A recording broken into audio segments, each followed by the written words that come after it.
Children, let us start with another question. This question is also from inverse trigonometric functions, right? यहाँ पे कह रहा है कि if sin inverse x is equal to y, then A option में 0 less than equal to y less than equal to pi, B में minus pi by two less than equal to y less than equal to pi by two, C 0 greater than y greater than pi, D minus pi by two less than y less than pi by two. Children, ये जो आपका question है, it is related to domain and range, right? Domain and range. जिन बच्चों को domain and range का concept clear है वो इसका आंसर दे सकते हैं। बेसिकली ये यहाँ पे y की वैल्यू पूछ रहा है चिल्ड्रन, तो आपको यहाँ पे इस फंक्शन की रेंज निकालनी है साइन इनवर्स x की। मैं थोड़ा सा आपको एक चीज़ बताता हूँ। जैसे आप कोई भी फंक्शन लिखते हैं, जैसे सपोज आपने लिखा है यहाँ पे F of X is equal to sine X. अब आप यहाँ पे x की वैल्यू, सपोज आप यहाँ पे x की वैल्यू 0 पुट करते हैं, है ना? तो आपके पास यहाँ पे साइन 0 आता है, तो साइन 0 0 होता है। यहाँ पे कम से कम क्या वैल्यू आप लिखें x की, मिनिमम क्या वैल्यू लिखें? तो देखो, अगर आप देखें तो साइन जो आपका फंक्शन है साइन एक्स, इसकी वैल्यू आपकी 1, -1 और 1 के बीच में ही होती है।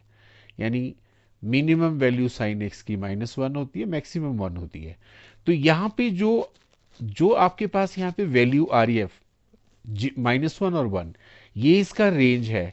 जो आप यहाँ पे ये वैल्यू भर रहे हैं, है ना, जैसे आपने एक्स की वैल्यू 0 भरी या फिर 360, 720, वट एवर आप कोई भी भर रहे हैं, दैट इज कॉल्ड डोमेन, है ना? तो डोमेन एंड रेंज आपको पता होना चाहिए। तो यहाँ पे इस क्वेश्चन में आपसे वो डोमेन पूछ रहा है। अब इस तरह के क्वेश्चंस को समझने के लिए चिल्ड्रन, सबसे बेटर आपको क्या चाहिए कि आपको इनवर्स ट्रिग्नोमेट्रिक फंक्शंस, सभी इनवर्स ट्रिग्नोमेट्रिक फंक्शंस का डोमेन एंड रेंज पता होना चाहिए। चलिए मैं रिवाइज करा देता हूँ आपको। जैसे हमारे पास यहाँ पे है साइन इनवर्स एक्स, या फिर आपके पास कॉस इनवर्स एक्स, या फिर आपके पास टेन इनवर्स एक्स, या चलो कॉसिकेंट इनवर्स एक्स, या फिर आपके पास सिकेंड इनवर्स एक्स, या फिर कॉट इनवर्स एक्स। मैं आपको सबकी डोमेन एंड रेंज बता देता हूँ। आपको क्वेश्चन कुछ भी पूछें, when ever you get this kind of question, you can easily answer कि आपसे अगर डोमेन पूछा है तो क्या होगा, रेंज पूछा है तो क्या होगा। थोड़ा सा कंसेप्ट में आपको यहाँ ओपन इंटरवल और क्लोज इंटरवल भी बताने की कोशिश करूंगा चिल्ड्रन, राइट?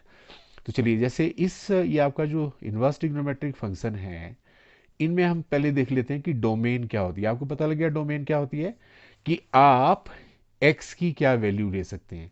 तो इस केस में x की आप क्या क्या वैल्यू ले सकते हैं, तो -1 से लेके 1 तक आप कोई भी वैल्यू ले सकते हैं। आपको पता है कि इसमें भी माइनस और 1 के बीच में ही ऑसिलेट करता है ये दोनों फंक्शन। अगर आप यहाँ पे इनवर्स ट्रिग्नोमेट्रिक फंक्शन में टेन इनवर्स लेते हैं, तो minus infinity two plus infinity के बीच में आप इसकी वैल्यू आती है।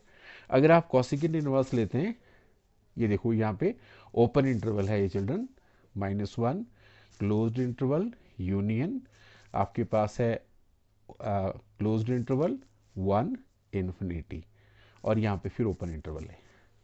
यहाँ पे अगर आप यहाँ पे सेकेंड ले रहे हैं, तो दिस इज माइनस इन्फिनिटी, -1, यहाँ पे ये सेम वैल्यू है आपकी 1 एंड इन्फिनिटी। और कॉट इनवर्स में जो आपका डोमेन है, -इन्फिनिटी टू प्लस इन्फिनिटी, आप कोई भी वैल्यू ले सकते हैं। आप समझने का प्रयत्न करो, यहाँ पे मैं बात कर रहा हूँ आपकी एक्स की, वो है डोमेन, राइट चिल्ड्रन? अच्छा, अब हम बात करते हैं इसमें रेंज की। तो चिल्ड्रन, रेंज क्या क्या हो सकती है आपको याद कर लेनी है, फिर आपसे इस तरह का कोई भी क्वेश्चन आए उसका आप आंसर दे सकते हैं। जैसे अब यहाँ इसकी वैल्यू क्या आ सकती है, क्या आ सकती है, -π/2 टू π/2, अगर ये साइन इनवर्स है। अगर ये आपके पास कॉस इनवर्स है, तो आ सकती है 0 to π। अगर आपके पास ये tan इनवर्स है ओपन इंटरवल में -π/2 टू π/2। अगर आपके पास ये कॉसिकेंट इनवर्स है चिल्ड्रन, तो थोड़ा ध्यान देना, आपके पास ये मैं थोड़ा ऐसे लिख देता हूँ यहाँ पे, ये वैल्यू आ सकती है -π/2, 0 यूनियन 0 π/2, राइट।